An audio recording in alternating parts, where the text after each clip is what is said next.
Au gré d'une amitié qui s'est patiemment établie, j'ai partagé de nombreux aspects de ma vie, de mes aspirations, de mes joies, mais aussi de mes peurs et de mes faiblesses.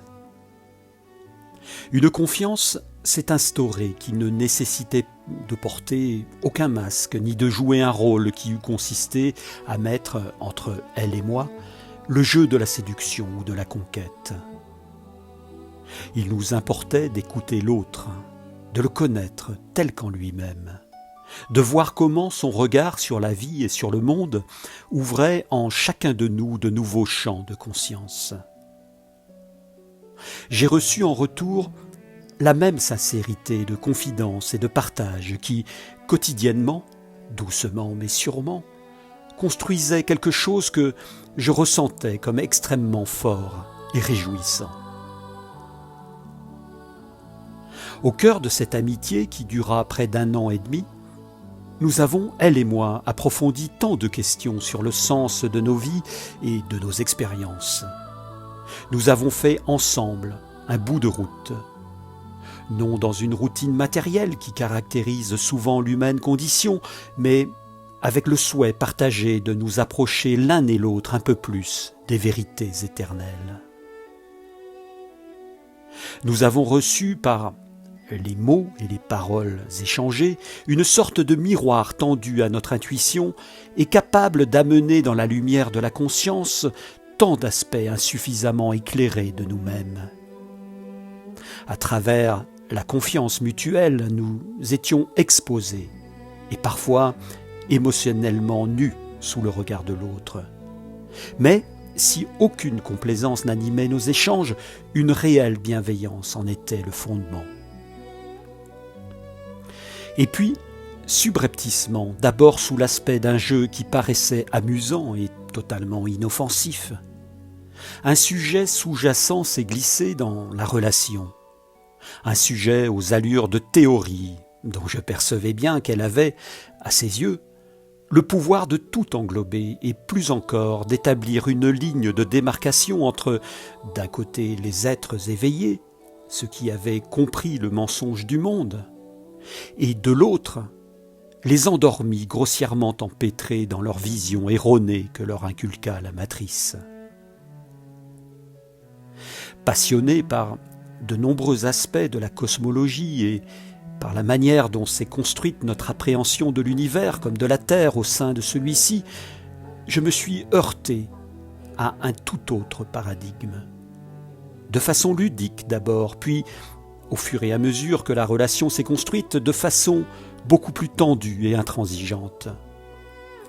Ce paradigme était celui qui affirme que la Terre est plate, qu'elle est cernée d'un mur de glace et surmontée d'un dôme à la face duquel notre ignorance aurait depuis bien longtemps projeté nos conceptions intellectuelles fausses, fabriquées, contredisant d'ailleurs les trésors de vérité contenus dans la Bible.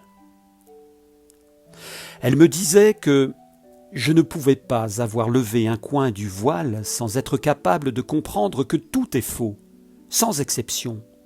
La géographie, l'histoire, les sciences, et que la vérité qu'on nous cache nécessite de rejeter la totalité de ce que nous avons appris et en quoi nous croyons. Chaque fois, ma réponse et ma vision des choses consistaient à dire que, oui, la manipulation est énorme, qu'elle prend aujourd'hui la forme d'une guerre sournoise et destructrice contre les peuples, de même aussi à l'intérieur de notre propre conscience. Mais que, non, tout n'est pas faux, et que c'est bien là le problème, rendant l'appréhension de la réalité totalement brouillée. Le faux y est porté au nu, drapé dans les habits de la vérité, des discours trompeurs, des doctrines académiques, tandis que le vrai, lui, est moqué, dénigré, frappé d'interdit et d'indignité. Plus encore, les contenus d'enseignement de nos écoles, tout comme la lecture du réel par nos médias, ne sont pas seulement faux ou seulement vrais. Ils sont un perpétuel dégradé qui mélange insidieusement les deux, en proportions variables, de telle sorte que tout cela est jeté en pâture à notre intellect qui, jamais, ne peut à lui seul, sans le secours spirituel de notre intuition, démêler l'imbroglio où se perd aujourd'hui l'humanité. Là est la duplicité du réel que nous avons créé, et de notre conscience qui se trouve insérée, intriquée à la trame de celui-ci. Nous assistons en tous les domaines à la distorsion du vrai, à son instrumentalisation, à sa déformation, au travers du prisme des intentions humaines les plus corrompues.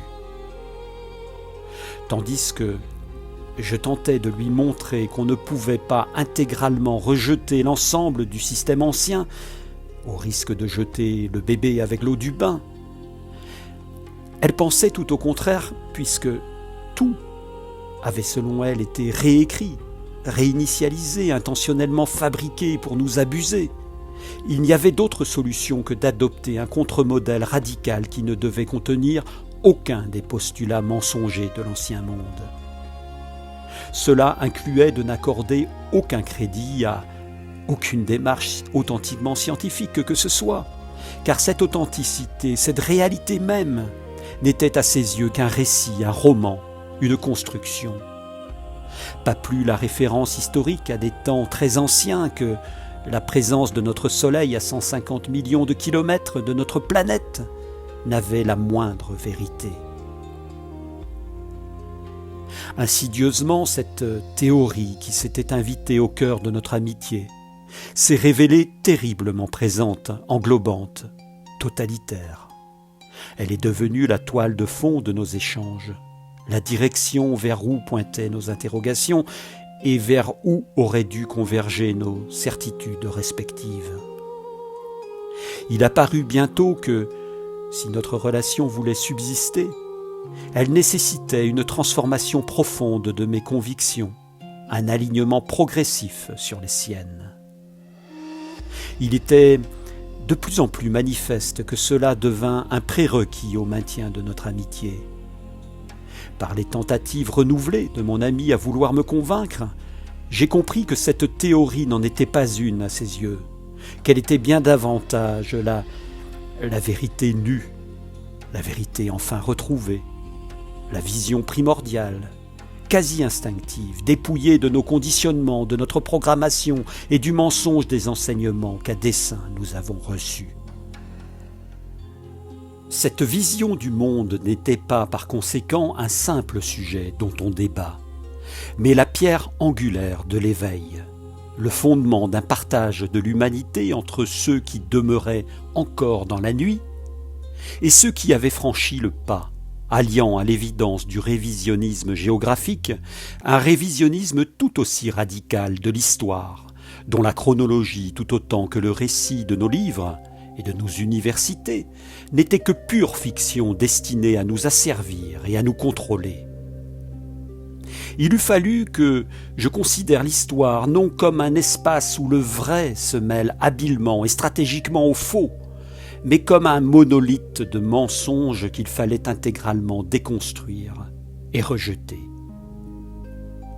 Tout ceci renvoyait soudain au musée des erreurs et de la manipulation l'ensemble des étapes pythagoriciennes, galiléennes, coperniciennes, qui me tenaient tant à cœur et à travers lesquelles je m'étais si souvent émerveillé de la grandeur et de l'incommensurable beauté de la création. Giordano Bruno, que j'étais en train de lire et dont la pensée tout autant que le sort tragique me touchait infiniment, s'en trouvait renvoyé, lui aussi, à une construction inventée, à un stratagème idéologique parmi tant d'autres. Amené vers de prétendus éminents théoriciens de ce révisionnisme, il me fallait renoncer à croire que la radioactivité exista, que Hiroshima et Nagasaki furent autre chose qu'une réécriture manipulatoire de l'histoire, ainsi que bien d'autres événements sacrificiels dont l'humanité eut à se prévaloir. Tentant de m'informer à mon tour sur des pages internet animées par des tenants convaincus du platisme, il me fallait soudain renoncer à des concepts clés mais prétendument faux, tels que la gravité, laissant ma fréquentation des explications de Feynman au placard pour me réancrer dans Mes perceptions sensitives et considérées à l'aune du bon sens que l'eau remplit de façon irrémédiablement plane et le récipient qu'elle occupe, tandis que son maintien sur une terre sphérique serait frappé du sceau de l'impossibilité et de la sottise. Je dus comprendre à grand renfort de photos et de schémas que la courbure de la Terre, fût-elle recherchée depuis un avion en vol, était une supercherie que les grossiers montages de la NASA n'étaient pas davantage capables de prouver autrement que par un malicieux travail de faussaire et de manipulation. Je devais également renoncer à des phénomènes tant de fois décrits et calculés selon les lois de la physique et de l'optique, pour admettre que, sans terre plate, il eût été impossible de voir depuis Nice les reliefs de la Corse, et encore moins, comme ce fut pourtant le cas en 2023, de photographier le massif alpin des Écrins depuis un sommet des Pyrénées.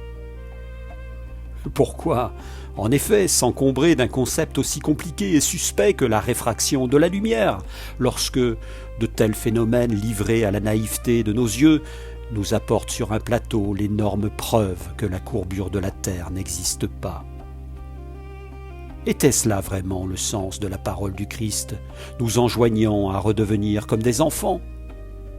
Tout en moi s'opposait à cette simplification abusive.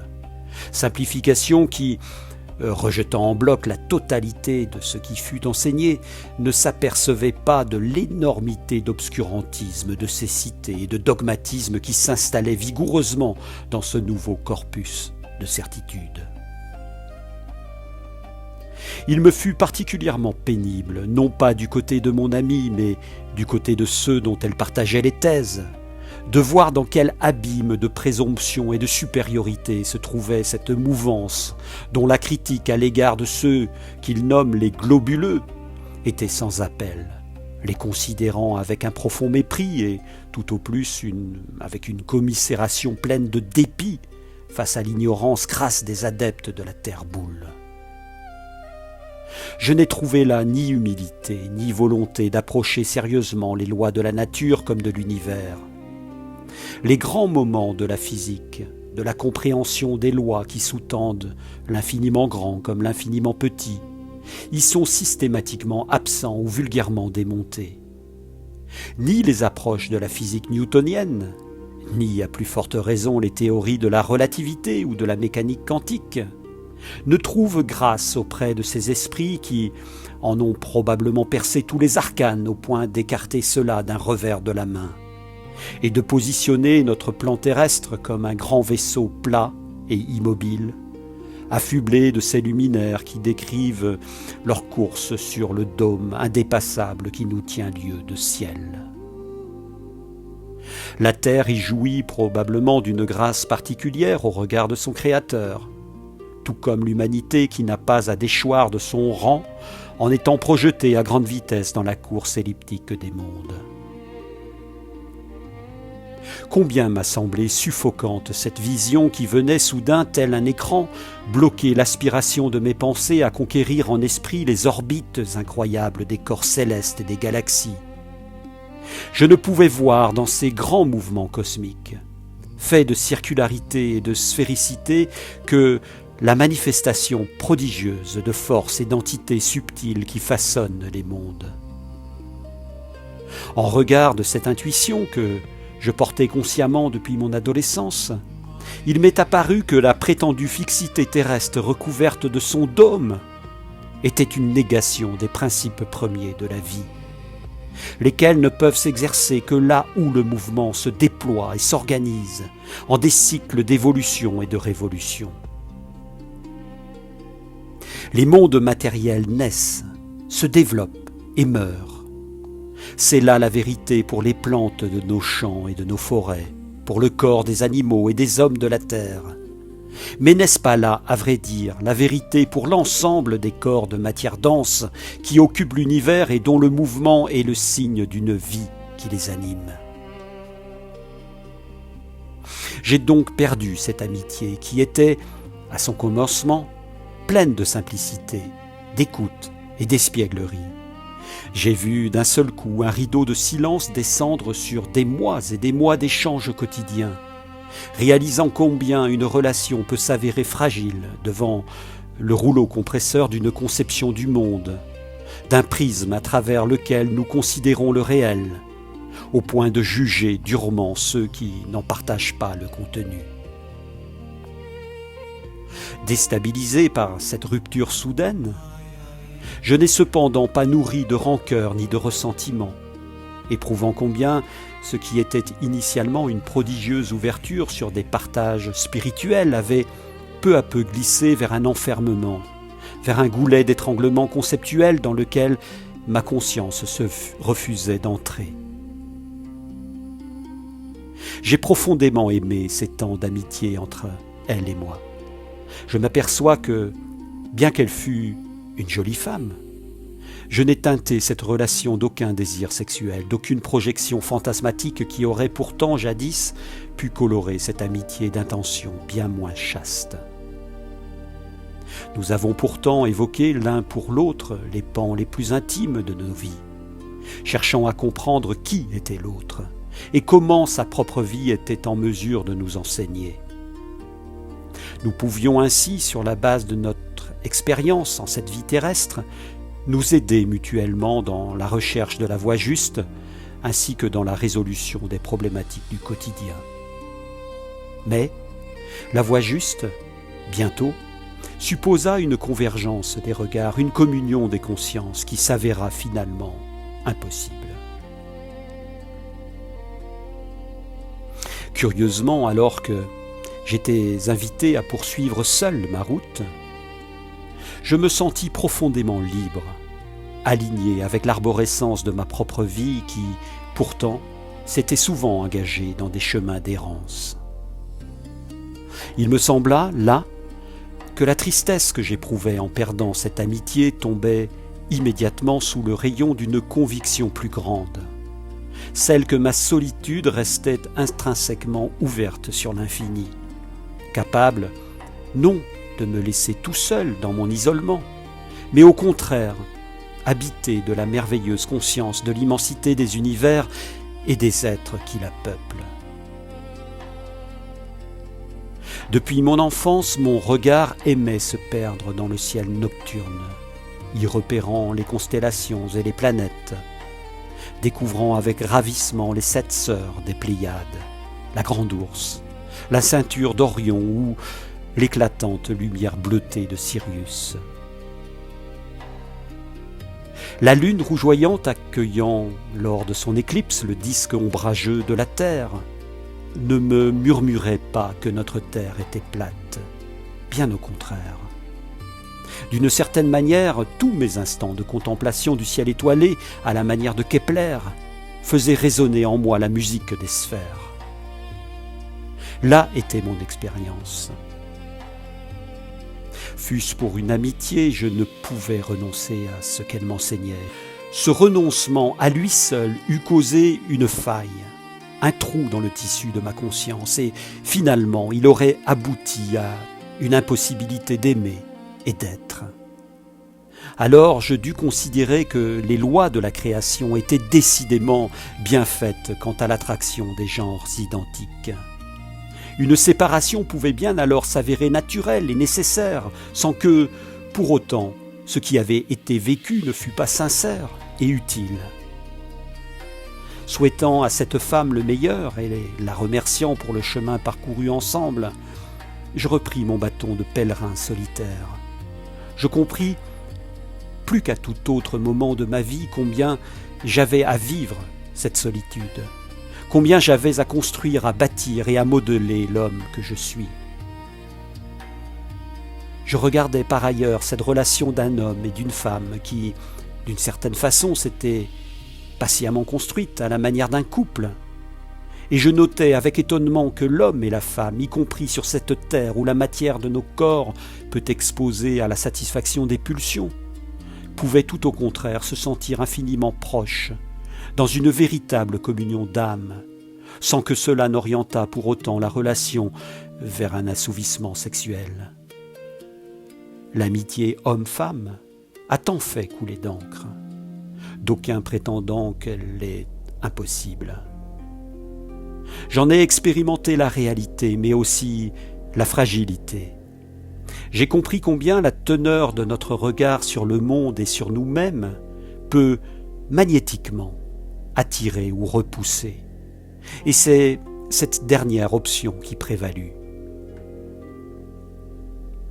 Je perçus finalement que, faute de se pérenniser dans l'expérience présente, ces instants d'amitié et d'écoute bienveillante demeureraient quelque part dans la bibliothèque des choses authentiquement vécues.